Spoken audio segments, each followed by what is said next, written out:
Baik, kita jumpa lagi dengan tema hari ini, penggunaan sum product dengan rank ya.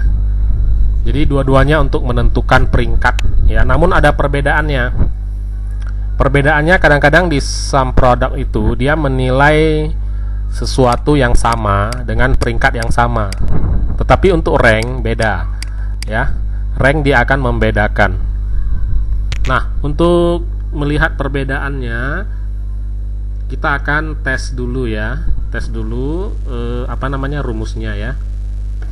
Yang pertama adalah tabel 1 dengan peringkat ganda. Berarti dia bisa double ya, atau peringkat kembar, dan tanpa melewati urutan ranking ya. Jadi kita untuk tabel yang pertama ini kita akan memakai rumus sum product ya. Sum product seperti ini ya. Kemudian kita buka kurung dan di sini sudah muncul apa yang mau dimasukkan.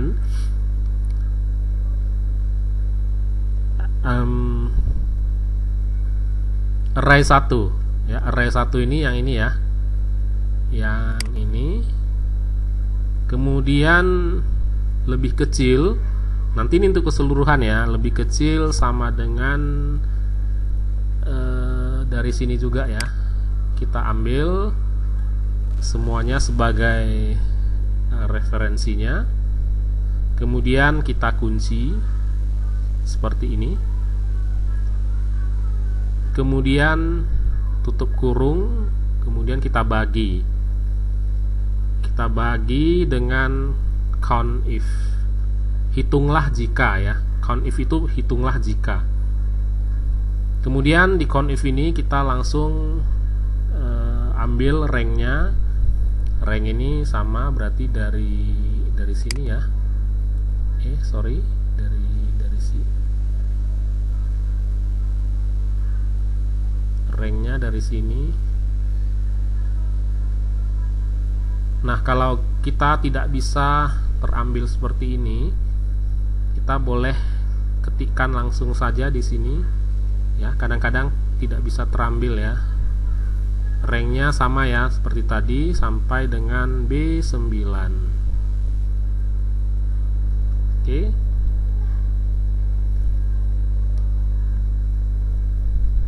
Kemudian kriterianya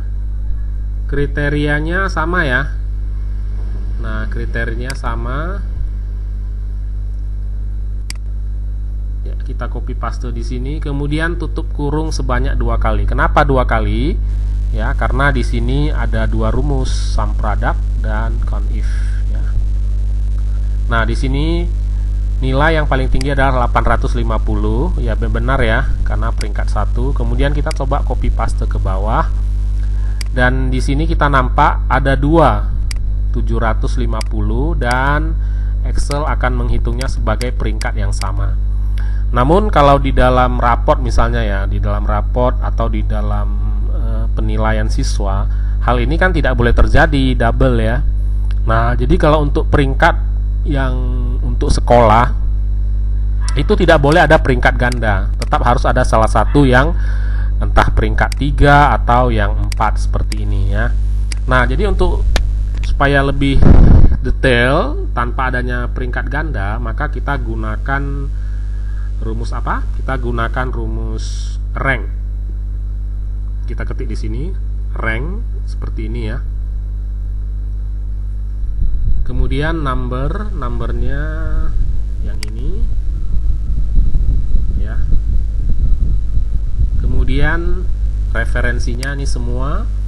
Nah, ini semuanya yang harus kita uji ya. Jangan lupa tanda dolar, kemudian kita tambahkan 0. Kenapa kita tambahkan 0? Itu berarti agar dimulai dari 1. Kalau kita tidak tambahkan 0, dia akan dimulai dari 0 ya. Nah, kalau kita tambahkan angka 1, dia akan dimulai dari angka 2 seperti itu.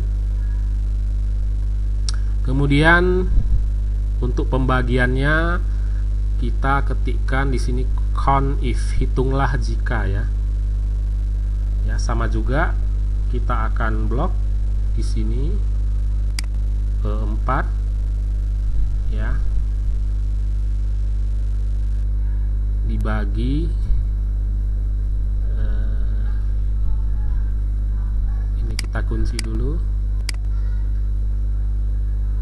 ya, ranknya kita akan kriterianya di 4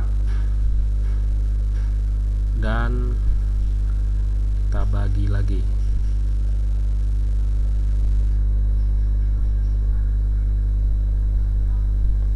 Kemudian kurang 1. Nah, di sini sudah muncul peringkat ya. Kita lihat apakah sama apa tidak. Nah, ternyata sudah berbeda ya. Nah, ternyata Excel menghitung ini sebagai 3 yang pertama. Nah, terkecuali dia ada misalnya di sini ada misalnya 0,1 ya, lebih apa namanya? Desimalnya lebih sedikit, maka peringkatnya bisa berubah. Tetapi dia tetap tidak boleh sama seperti itu. Nah, inilah perbedaan penggunaan dari rumus CONIF tadi dengan rumus sum product dan rank. Semoga ini dapat berguna bagi kita.